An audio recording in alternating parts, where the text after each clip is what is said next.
The battlefield was quiet now. Smoke rose from the ground. Bodies of soldiers, both human and alien, lay still. Blasters no longer fired.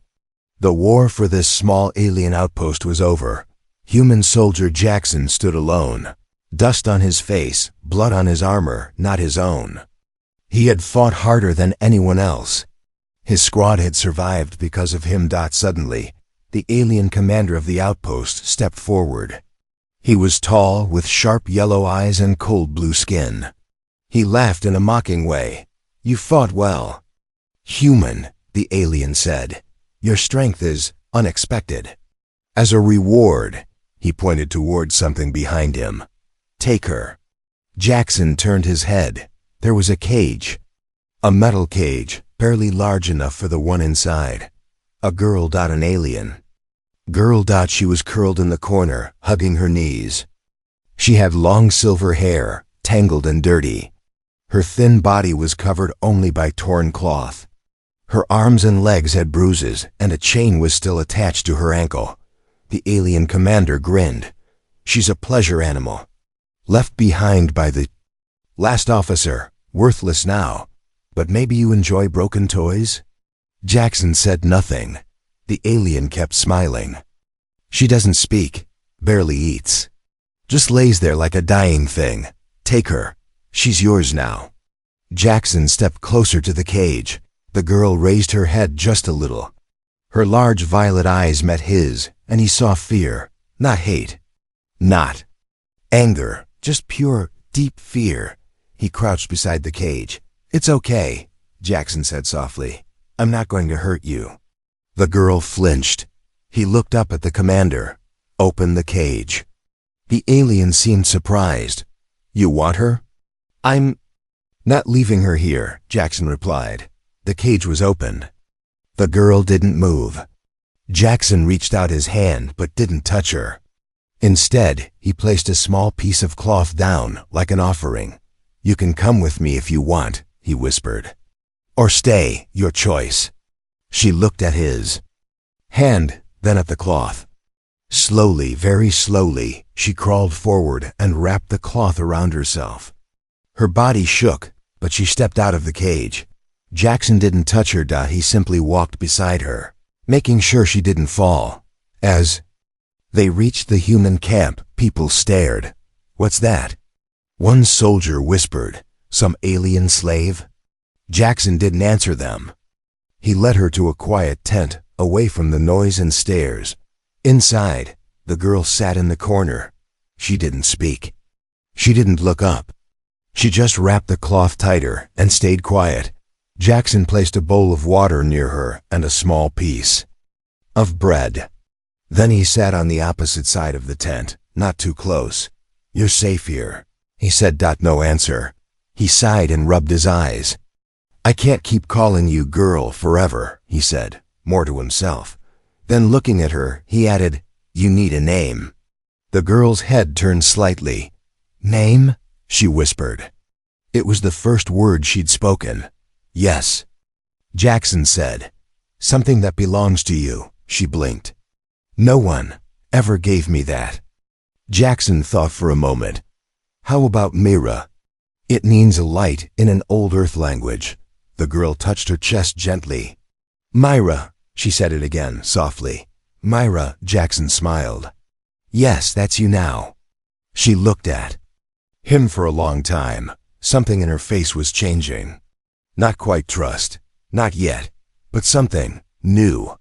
Something like hope. That night, Jackson stayed near the door of the tent. He didn't sleep much. He kept watch, not just for enemies, but for her safety. In the corner, Mira curled under the cloth. Her eyes slowly closed, and for the first time in her life, she slept without chains. Rain fell gently on the tent's roof. Mira sat still in the corner, hugging the thin blanket around her body. Her silver hair was damp from the earlier rain, and her bare feet were tucked beneath her. The soft light from Jackson's portable lamp made her skin glow faintly in the dark. She was watching him sleep, not because she wanted to escape, not because she was scared. She was confused. He had called her something. Something strange. A name, Mira.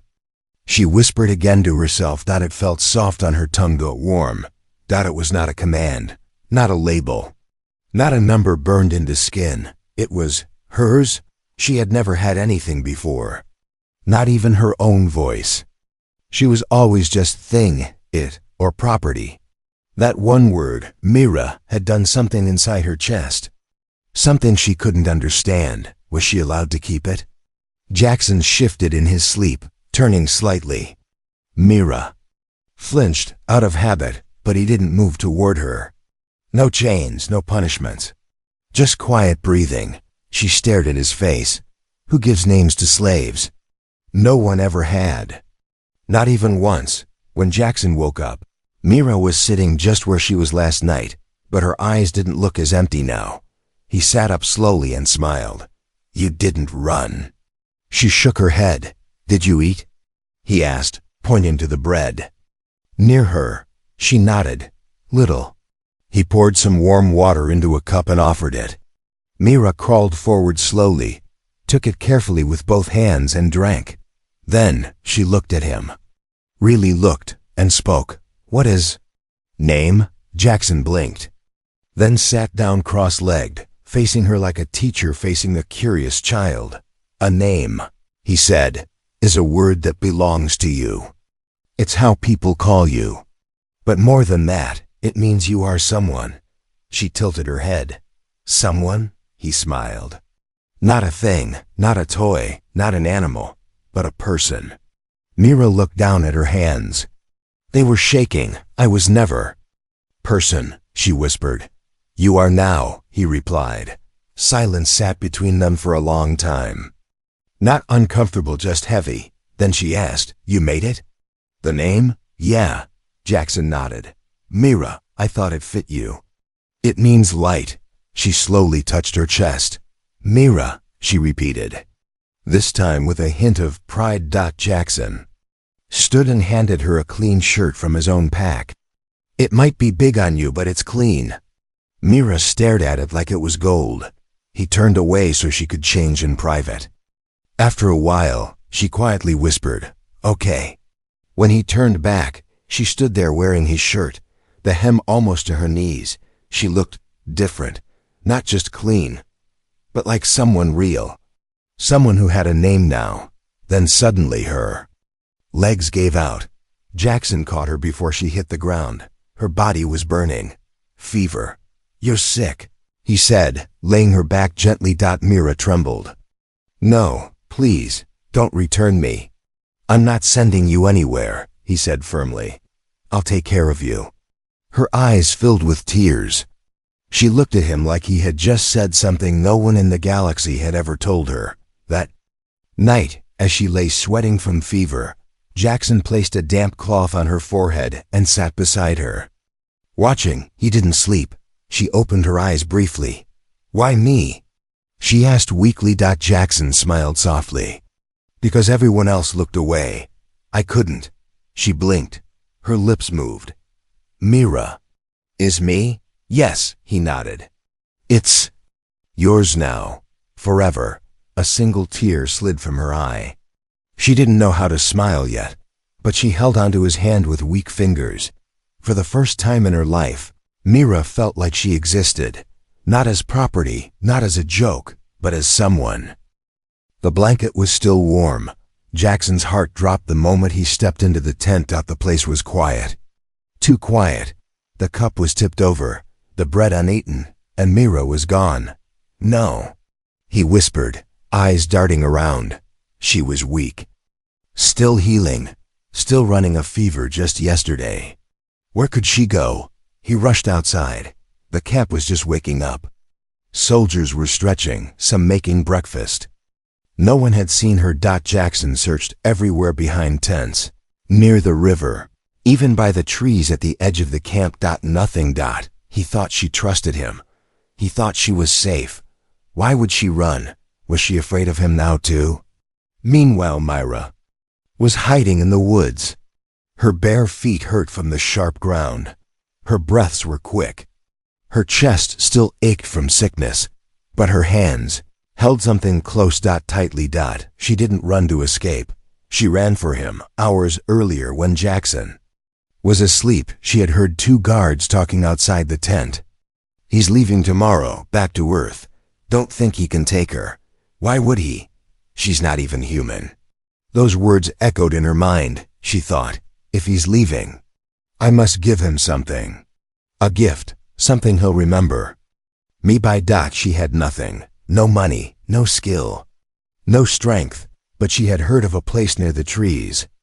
A rare flower that only bloomed at dawn. Locals called it sun drop.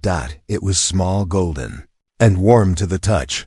A flower that meant thank you in many alien cultures. Mira didn't know if it was real, but she had to try, even if it meant pain, even if she got lost.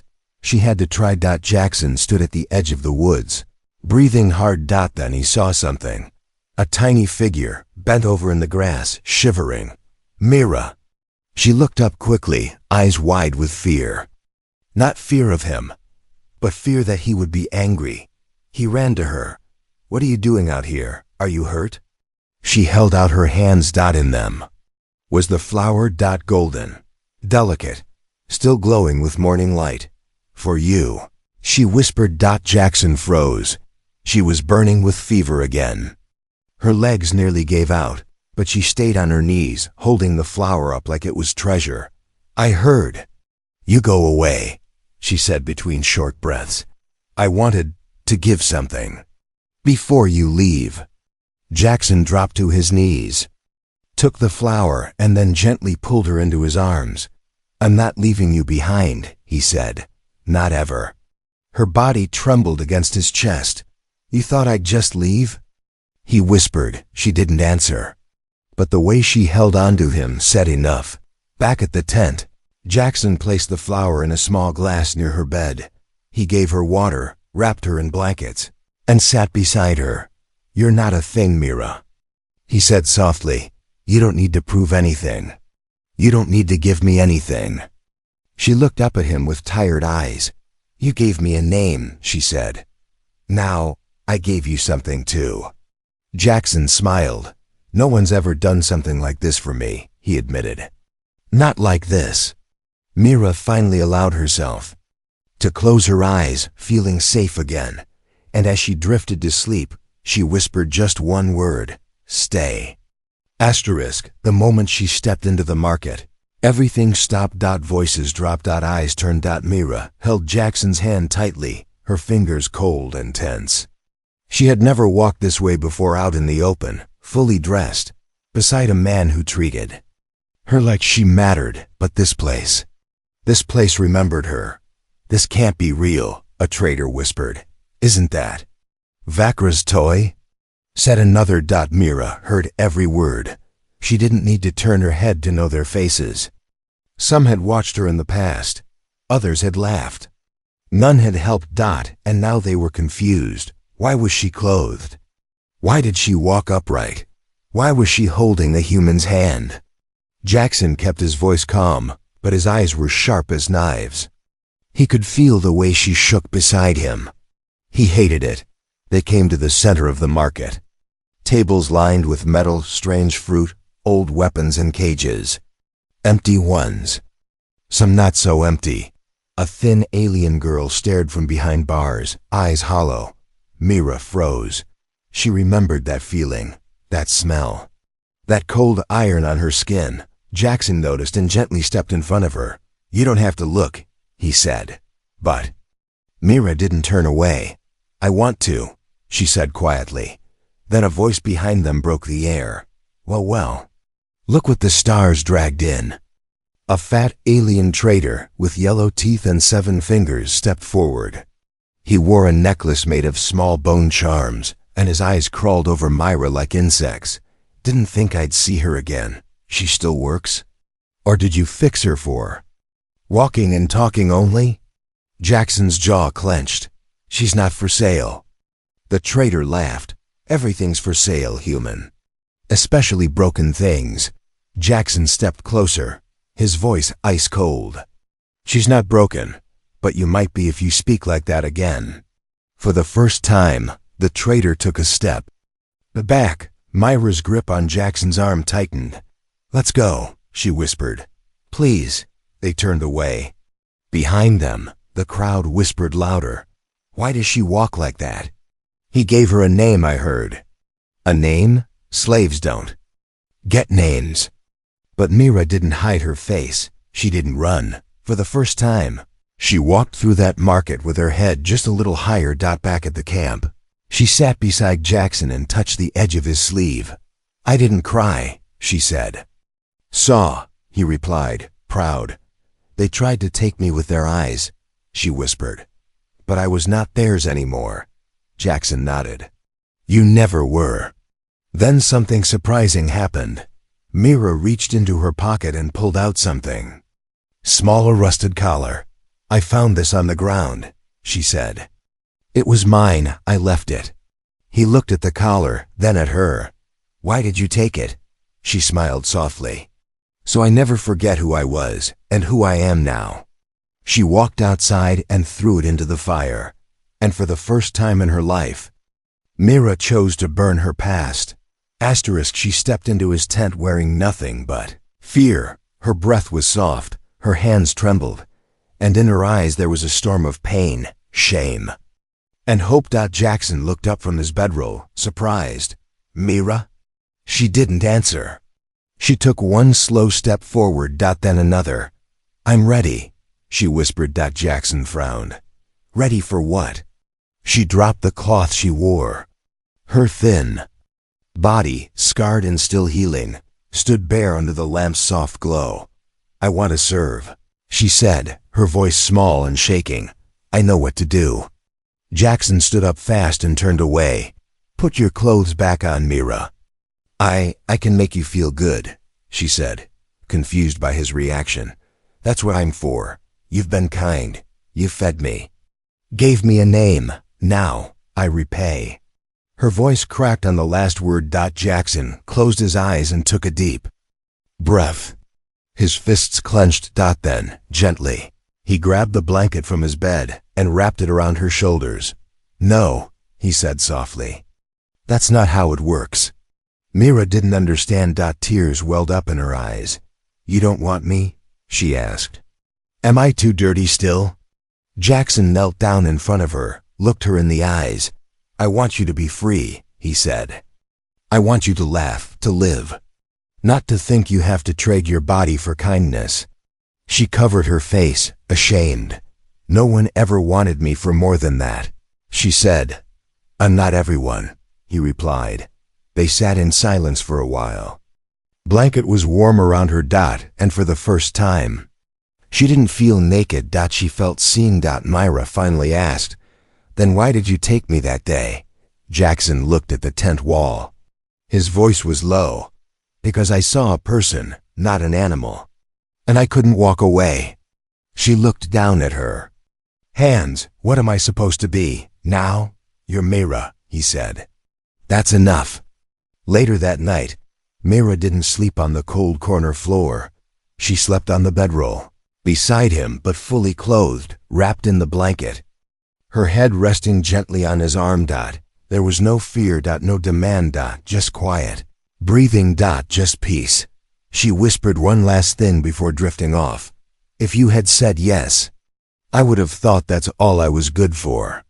Jackson didn't reply. He only held her closer, because sometimes love speaks loudest when it says no. The chain dropped at Jackson's feet like a snake. Cold, rusted, familiar. "Stand aside." "Human," growled the bounty hunter. "She belongs to Lord Vakra." Mira froze. Her skin went pale. Her body, once learning peace, now trembled like the old days. The days of cages, of darkness, of being touched without mercy. Jackson stepped forward, blocking the bounty hunter's view of her. "She's not going anywhere," he said firmly. The hunter laughed. "You think your words mean anything? She's marked property. See this?" He held up a holochip. Mira's face flickered on it, along with her old ID code. Stolen slave, still owned. Jackson didn't look back. "She's not a slave anymore." She was never freed legally, the hunter growled. And for a reward, I get 10 credits if I return her alive. 5 if I don't. Mira stepped out from behind Jackson, barely able to stand. If I go, she said, her voice shaking, he'll hurt me again. Jackson turned and looked at her, then at the hunter, and said the one thing that would start a war. Then you'll have to go through me. The fight was fast. The bounty hunter struck first, swinging a shock baton. Jackson ducked and slammed his fist into the alien's ribs. They traded blows. Jackson was faster, but the alien was stronger. Mira backed away, covering her mouth, watching everything shake around her like her old nightmares had returned. The bounty hunter roared and grabbed Jackson's throat. Mira screamed. Then, without thinking, she picked up a metal pan and struck the hunter across the head. Once, twice, he dropped. Hard. Breathing heavy. Mira fell to her knees. Jackson coughed and sat up, looking at her. You saved me, he said. Mira didn't speak. She was crying. I thought he'd take me back, she said. I thought you'd let him. Jackson crawled to her, pulled her into his arms. I told you, he said. You're not going anywhere. Not without me. That night, while the bounty hunter was locked in the Army's prison pod, Mira sat beside the campfire with Jackson. Her face was still pale, but her eyes were clear. I was ready to die, she said. Before you found me. Jackson didn't answer right away. He just added more wood to the fire, then said, and now? Mira looked into the flames. Now I want to live. If I can do it by your side. He reached over and held her hand. You already are. Far away, in a dark palace, a screen lit up. A voice said, the girl lives. The human fights. What shall we do, my lord? Lord Vakra stood slowly, his sharp teeth showing in a cold smile. Then bring them both to me. She stood in front of the crowd with her shoulders straight and no collar on her neck. Mira wasn't hiding anymore. Not behind a blanket. Not behind Jackson, and definitely not behind fear. I am not a slave, she said loudly. I am not a pleasure animal. I have a name. My name is Mira. Silence. Dozens of soldiers and officers stared, even the alien ambassador was frozen. No one had expected this. Just hours earlier, Jackson had received a message. Vakra is coming. He wants her back. You need to surrender her or prepare for a fight. Jackson had looked at Mira. We can run, he said. Or we can stand. Mira placed her hand on his chest. No more running. Now at the front of the base, Mira stood beside Jackson as the ship landed. The doors opened. Lord Vakra stepped out, tall, armored, and cruel-looking as ever. He scanned the crowd. Then his eyes locked on Mira. You speak now? He said, stepping forward. Do you think a name changes what you are? Yes, she answered, not moving, because he gave it to me. Not as an owner, but as someone who cared. Vakra laughed, bitter and loud. You are mine. Jackson stepped forward. Wrong. He held up a data chip. She's been legally freed, stamped and sealed by the Alliance Council just this morning. Vakra's smile dropped. He looked around and saw soldiers raising their weapons, one by one. Humans stood behind Jackson, and Mira. Vakra snarled. This is a waste of a good toy. Jackson replied calmly. She's not a toy, she's a person. She's loved. Mira reached out and took Jackson's hand in front of everyone. I don't belong in chains anymore, she said. Vakra growled, but he knew this was over.